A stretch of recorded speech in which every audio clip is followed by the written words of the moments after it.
Welcome back to another Wednesday on the Pagan Perspective. I'm your Wednesday host, Yeka, and this week we have a topic which I think is just golden, and that is talking about how do we respect somebody who doesn't respect us, specifically because we are pagans. And so I think I'll go ahead and I'll put the whole topic down below in the description. The viewer gave some excellent resources to read through, and I have to admit that although I was able to make it through some of them, I didn't actually have the time to go through everything. But I did realize that I wanted to approach this from a slightly different direction.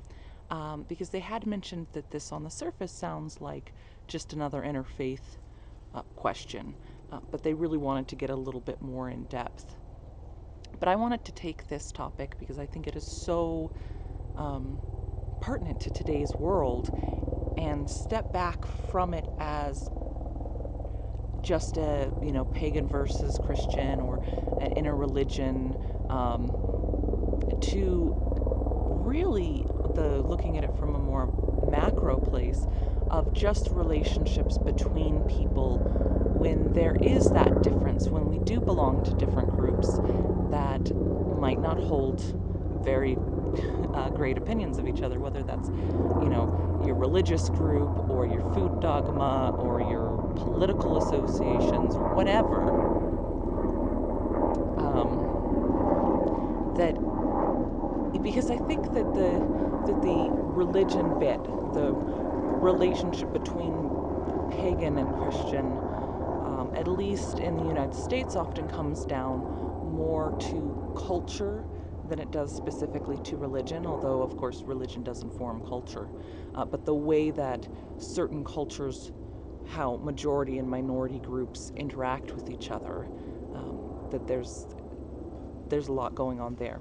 But like I said, I wanted to step back and really talk about just the core of this, of how do I respect somebody who doesn't respect me.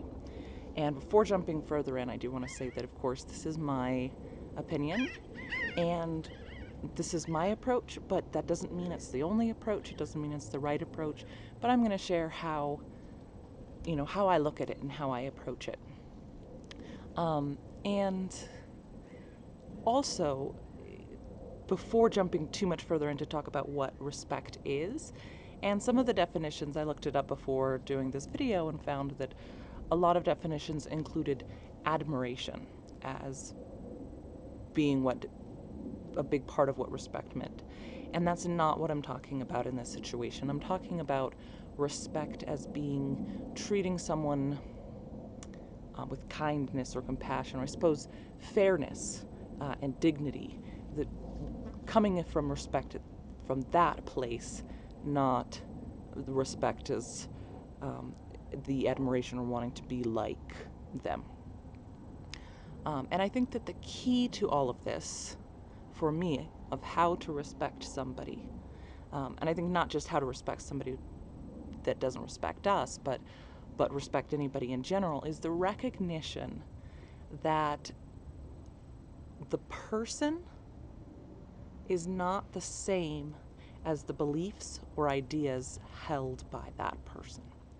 The person is an object, right? And I don't mean object in like a negative way, like you're objectifying somebody, but an object like a thing, a thing of matter, a being that is made out of stuff. And also, we are our experiences. And of course, our experiences are greatly influenced by what our beliefs are, and our beliefs are in turn informed by our experiences. So when we are respectful towards, we can respect the person, we can respect the experiences that they are having without agreeing with their interpretation of what it is, without agreeing or respecting, or even really thinking that they have very sound logic. It might be a terrible idea, right? We don't have to think that the person's idea is legit or valid for the person to be valid. So I came up with a couple of different steps of things that I thought that would be helpful in making that separation between the person and the idea, or the ideas they hold, and how, and those steps that would be help us to be respectful. And the first one is not putting words in their mouth or beliefs in their head. Really, that recognition that we don't know what they actually think. We don't know what they actually feel. We don't know what their argument actually is that they have. We can guess, but to assume that we know is,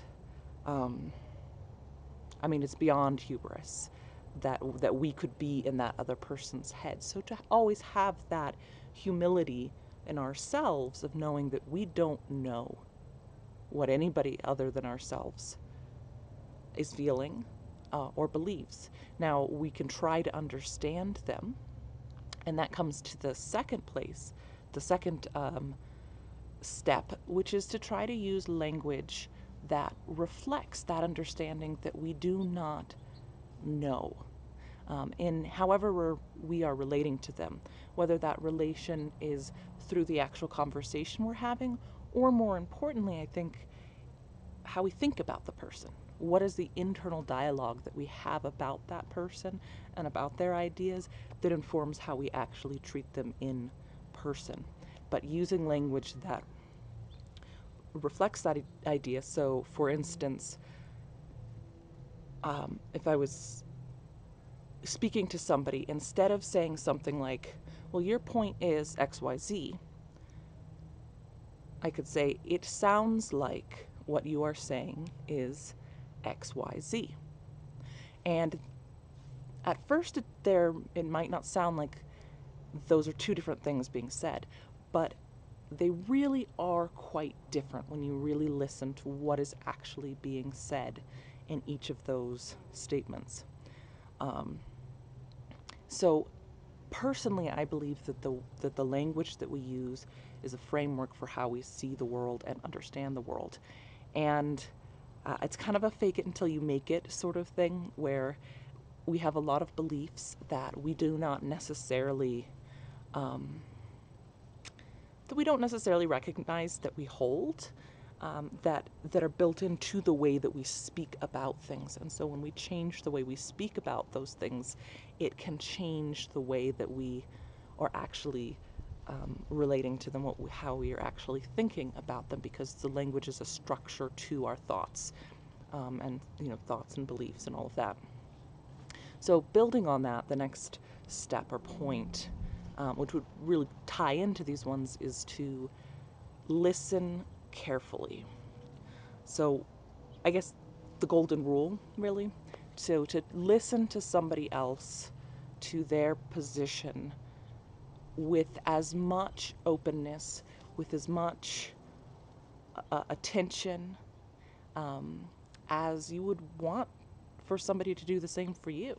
I know for me, I want somebody to listen critically and to listen really to what I'm saying, not just jump on this idea of, well, somebody who belonged to a group that they associate with me said a point in the past, and so they're just going to jump onto that and think, because I'm a member of this religion, or because I eat this kind of food, or because I wear this kind of clothes, or have this kind of haircut, that I'm automatically going to think X, Y, or Z. I want someone to actually listen to the words that I am saying. So giving someone back that same attention, that same level of respect is really key. And the last one, I guess, is in conversation with someone, remembering, even if we don't agree with their idea, even if the idea is absolutely ridiculous, the way that we speak to the person about their idea indicates respect towards their experience, their relationship with the idea itself. So we can think that the idea is ridiculous, but to still be kind in how we break down and explain the ridiculousness of the idea, or why that doesn't make logical sense, or why we disagree with that. That using language that is kind, that is not attacking, is really, really important. But again, we don't have to agree with the idea. We don't have to accept the idea to accept that that person's experience is valid. So, and I guess a little bit of a warning that there are many folks who, no matter how kindly, how respectfully you disagree with them, they're going to hear what they want to hear. They're going to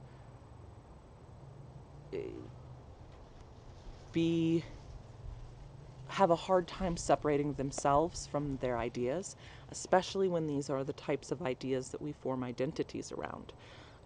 Like some of the ones I mentioned before, political affiliations, religious, food, those sorts of things that people can get really,